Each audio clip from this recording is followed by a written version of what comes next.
गुजरात के अहमदाबाद में एक बड़ा विमान हादसा हुआ जिसमें 242 लोग सवार थे। इसमें गुजरात के पूर्व सीएम विजय रूपाणी भी मौजूद थे। ये विमान हादसा अभी फिलहाल के लिए सबसे बड़ा बना हुआ है। इस पर हमारे साथ बातचीत करने के लिए मेघना हमारे साथ मौजूद है, जो हमें बाकी की जानकारी देंगी। तो मेघना, पहले हमें गुजरात के जो पूर्व सीएम है वो इस विमान में मौजूद थे, उनके बारे में आप हमें कुछ जानकारी दीजिए, हमारे दर्शकों को बताइए कि क्या कुछ जानकारी आपके सामने आई है। साक्षी, आपने बिल्कुल सही कहा। सबसे चर्चित, सबसे बड़ी और दुखद घटना आज की 12 जून की लगभग दोपहर 1:38 का वक्त था। अहमदाबाद के एयरपोर्ट से बोइंग 787 ने उड़ान भरी लंदन के लिए। 242 लोग सवार थे, जिसमें 12 क्रू मेंबर्स थे, 2 पायलट थे, 230 यात्री, जिनमें गुजरात के पूर्व सीएम विजय रूपाणी भी मौजूद थे। क्या हालात हैं, पैसेंजर्स कितने बचे हैं, किन की हालत कैसी है, कुछ भी अपडेट अभी सामने नहीं आया है। फिलहाल मेरे पास एक लिस्ट है और मैं स्क्रीन पर भी वो लिस्ट चला रही हूं लगातार, और इस लिस्ट में मैं देख पा रही हूं कि यहां 12वें नंबर पर रूपाणी विजय ये नाम लिखा हुआ है, बोर्डेड, यानी कि वो इस विमान में चढ़े थे, वो इस विमान में मौजूद थे। उनका सीट नंबर यहां पर मौजूद है, उनकी डिटेल्स यहां पर मौजूद है। ये बहुत बड़ी दुखद घटना है और इस पूरे विमान में 242 यात्री जो सवार थे, उनमें 169 भारतीय थे। एक लिस्ट जिसमें विजय रूपाणी का नाम भी शामिल है, जितने लोगों ने बोर्ड किया है उन सबकी डिटेल्स है। वो लिस्ट लगातार मैं स्क्रीन पर चला भी रही हूं, मेरे पास मौजूद भी है। 53 इसमें ब्रिटिश नागरिक मौजूद थे, एक कनाडाई नागरिक था और 7 पुर्तगाली नागरिक विमान में सवार थे। कैप्टन ने जैसे ही विमान टेक ऑफ हुआ उसके 5 मिनट के अंदर मेडे मेडे मेडे यानी कि एक इमरजेंसी कॉल किया, एक इमरजेंसी कॉल लगाया कि भाई कुछ तो गड़बड़ है और कुछ होने वाला है, लेकिन शायद वक्त उतना नहीं था। अगर आप वीडियो वो देखेंगे जो 5 मिनट के बाद का है, प्लेन सीधा गया और टेक ऑफ के 5 मिनट के बाद ही वो नीचे गिर गया और वो आग के गोले में तब्दील हो गया। जो मेघानी नगर है अहमदाबाद का, जहां पर रिहायशी इलाका है, वहां के जो लोग हैं उनकी तरफ सोशल मीडिया पर लिखा जा रहा है कि कुछ 3 लाउड एक्सप्लोजन्स, धमाकों की आवाज उन्होंने सुनी और उसके बाद धुएं का गुब्बार आसपास के कई इलाकों तक, दूर दूर तक फैल गया, जिससे ये अंदाजा आप लगा सकते हैं कि ये कितना बड़ा विमान हादसा है। साक्षी, उसके अलावा हमारे पास कुछ जानकारी आ रही थी गृह मंत्री अमित शाह को लेकर के कि गृह मंत्री अमित शाह अहमदाबाद के लिए रवाना हो गए हैं। क्या कुछ जानकारी आपके पास है, आप हमें बताइए। देखिए, हादसे के तुरंत बाद ही जब ये सवाल किए जा रहे थे कि क्या इस हादसे में कोई हताहत हुआ है, तो एयर इंडिया की तरफ से बयान आया और ये बताया गया कि दुख के साथ सूचित करना पड़ रहा है कि ये विमान हादसे का शिकार हो गया।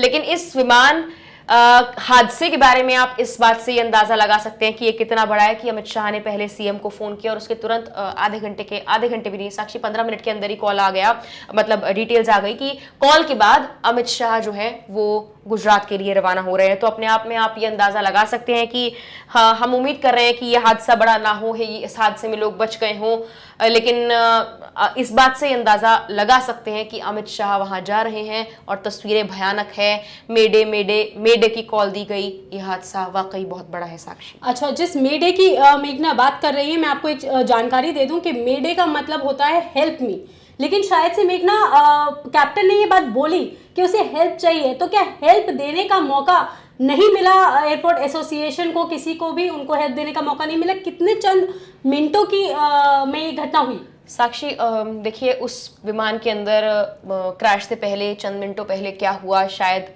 कुछ डिटेल्स बाद में आएंगी, लेकिन अभी कोई नहीं कह सकता। उन 5 मिनटों में विमान, क्योंकि पहले से ही विमान में कोई खराबी होगी तभी मेडे मेडे की कॉल दी। टेक ऑफ के तुरंत बाद कोई ये नहीं उम्मीद करता कि इस तरह का बड़ा हादसा हो जाएगा, विमान क्रैश हो जाएगा। अगर विमान हवा में होता, कुछ वक्त होता तो शायद कोई मदद पहुंच पाती, लेकिन वक्त ही नहीं मिला। आप वीडियो देखेंगे, चंद सेकंड्स है जब वो टेक ऑफ कर रहा है, उसमें कुछ मिनट, और वो चंद सेकंड्स जब वो टेक ऑफ से सीधा एक बिल्डिंग के अंदर जाकर नीचे रिहायशी इलाके में गिर जाता है और विमान में कुछ नहीं बचता है। उस विमान की तस्वीरें, जो मलबे की तस्वीरें सामने आ रही हैं, वो भयानक हैं।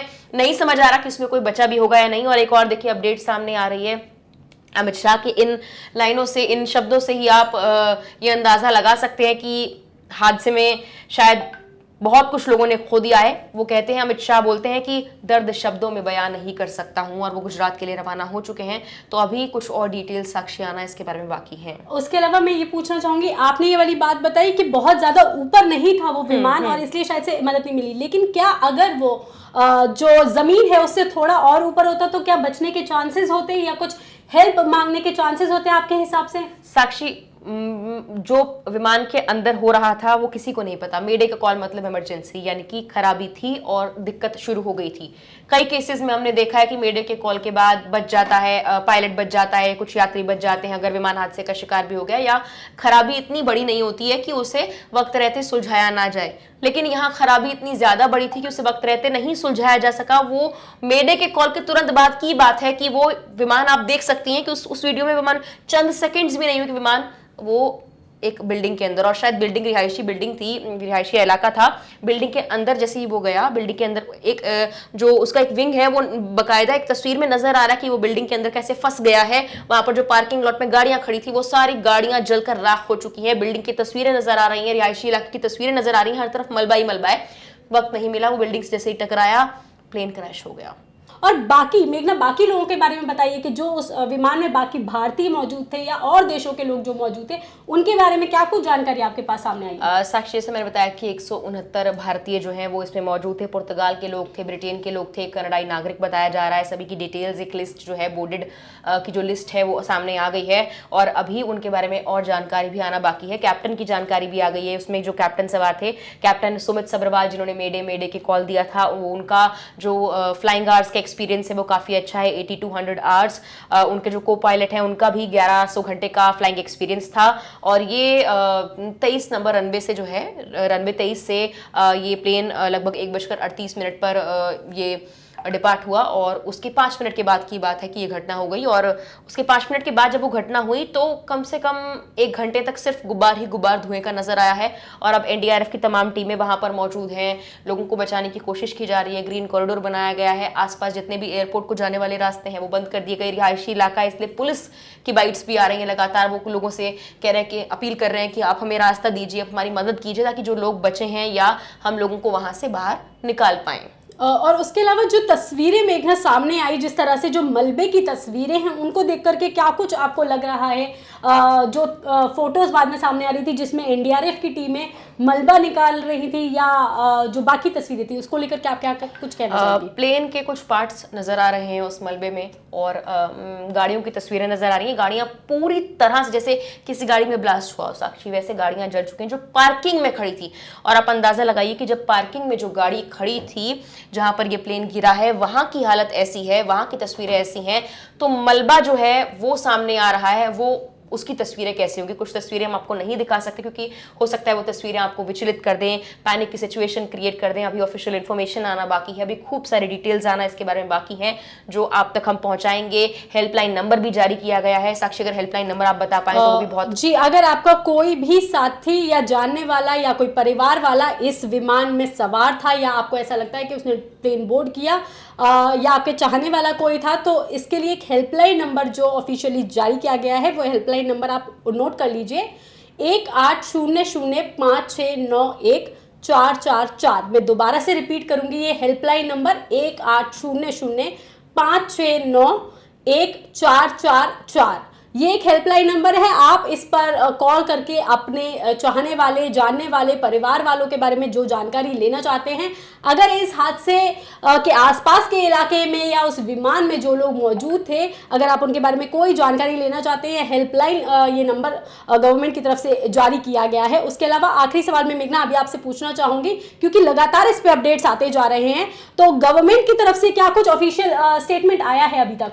देखिए साक्षी, अभी गवर्नमेंट की तरफ से सच कोई ऑफिशियल इंफॉर्मेशन की क्या आंकड़ा है लोगों के घायल होने का या कैजुअलिटीज का, वैसा कुछ भी नहीं आया है। और सिर्फ एयर इंडिया की तरफ से, टाटा ग्रुप की तरफ से जो है वो इंफॉर्मेशन आई कि क्या हुआ, कैसे हुआ, कौन पायलट मौजूद था इस प्लेन में और कितने यात्री थे, वो लिस्ट आई है। लेकिन कैजुअलिटीज को लेकर, घायलों को लेकर अभी कोई अपडेट नहीं आया है। हो सकता है कि अभी क्योंकि पैनिक की सिचुएशन है और जो लोग घायलों को निकालने पर, रेस्क्यू ऑपरेशन पर साक्षी पहले प्राथमिकता है कि जो लोग उसमें वहां मौजूद हैं, जिन्हें उपचार दिया जा सकता है, उन्हें उपचार दिया जाए। देखिए, उम्मीद यही कर रहे हैं कि रिहायशी इलाके में ये प्लेन गिरा है तो ना किसी को नुकसान हुआ हो, लेकिन हम मलबे को देखकर जो भयंकर स्थिति हमें नजर आ रही है, हम इस हादसे के बड़े और भयानक हादसे होने से इनकार नहीं कर सकते और अभी ऑफिशियल इंफॉर्मेशन का थोड़ा सा हम इंतजार करेंगे। जैसे कि मेघना ने कहा कि ऑफिशियल इंफॉर्मेशन का हम इंतजार कर रहे हैं, लेकिन इस खबर पर लगातार अपडेट्स आ रहे हैं और उसी तरह से हम अपडेट सारे आप तक पहुंचाते जा रहे हैं। और जैसे ही कुछ भी बड़ी खबर या कोई भी जानकारी हमारे सामने आएगी वो आपको लोकमत लगातार देता रहेगा। बाकी तमाम खबरों के लिए आप बने रहिए हमारे साथ लोकमत हिंदी पर।